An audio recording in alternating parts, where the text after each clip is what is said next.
GBA ಮತ್ತು ರಾಜ್ಯ ಸರ್ಕಾರ ಆಪರೇಷನ್ ಫುಟ್ಪಾತ್ಗೆ ಕೈ ಹಾಕಿರುವಂಥದ್ದು. ಈಗಾಗಲೇ ಫುಟ್ಪಾತ್ ವ್ಯಾಪಾರಿಗಳಿಗೆ ಮೆಸೇಜನ್ನು ಕೂಡ ಅಧಿಕಾರಿಗಳು ಕೊಟ್ಟಿದ್ದರು. ತತ್ಕ್ಷಣಕ್ಕೆ ಒತ್ತುವರಿಯನ್ನು ತೆರವುಗೊಳಿಸಬೇಕು ಅಂಥೇಳಿ ಅವರು ಕೊಟ್ಟಂತಹ ಡೆಡ್ಲೈನ್ಗೆ ಒಂದೇ ದಿನ ಬಾಕಿ ಇದೆ.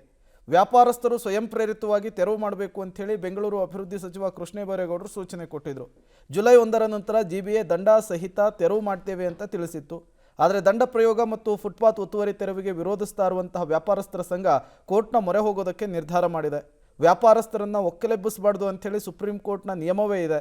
ಇದನ್ನು ಸಚಿವರಿಗೆ ತಿಳಿಸುವ ಕೆಲಸವನ್ನು ಮಾಡ್ತೇವೆ ಅಂತ ಹೇಳ್ತಿದ್ದಾರೆ.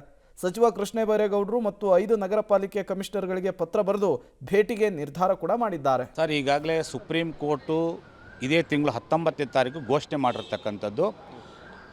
ಸುಪ್ರೀಂ ಕೋರ್ಟ್ ಈ ಸ್ಪಷ್ಟತೆ ಆರ್ಡರ್ ಕೊಟ್ಟಿದೆ ಅಂದರೆ ಬೀದಿ ಬದಿ ವ್ಯಾಪಾರಿಗಳ ಯಾವುದೇ ಕಾರಣಕ್ಕೂ ಒಕ್ಕಲೆಬ್ಬಿಸಬಾರದು ಅನ್ನತಕ್ಕಂಥದ್ದು ಸ್ಪಷ್ಟತೆಗೆ ಆದೇಶ ಮಾಡಿದೆ. ಮತ್ತು ಟೌನ್ ವೆಂಡಿಂಗ್ ಕಮಿಟಿ ನಿರ್ಣಯ ತಗೋಬೇಕು, ಮಾರ್ಕೆಟ್ ವಲಯ ಅಭಿವೃದ್ಧಿಪಡಿಸಬೇಕು ಅಂತ ಆದೇಶ ಆಗಿರ್ತಕ್ಕಂಥದ್ದು. ನಾವು ಈಗಾಗಲೇ ಮಾನ್ಯ ನಮ್ಮ ಸಚಿವರಾಗಿರ್ತಕ್ಕಂಥ ಮತ್ತು ನಗರ ಇಲಾಖೆ ಸಚಿವರನ್ನ ಕೃಷ್ಣ ಬೈರೇಗೌಡರು ಭೇಟಿ ಮಾಡ್ತೀವಿ ಮತ್ತು ನಮ್ಮ 5 ಜಿಬಿಎ ವ್ಯಾಪ್ತಿಯಲ್ಲಿ ಬರತಕ್ಕಂಥ ಆಯುಕ್ತರನ್ನ ಜಂಟಿ ಆಯುಕ್ತರು ಭೇಟಿ ಮಾಡಿ ಯಾವುದೇ ಕಾರಣಕ್ಕೂ ಬೀದಿ ಬದಿ ವ್ಯಾಪಾರಿಗಳ ತೆರವುಗೊಳಿಸಬಾರ್ದು.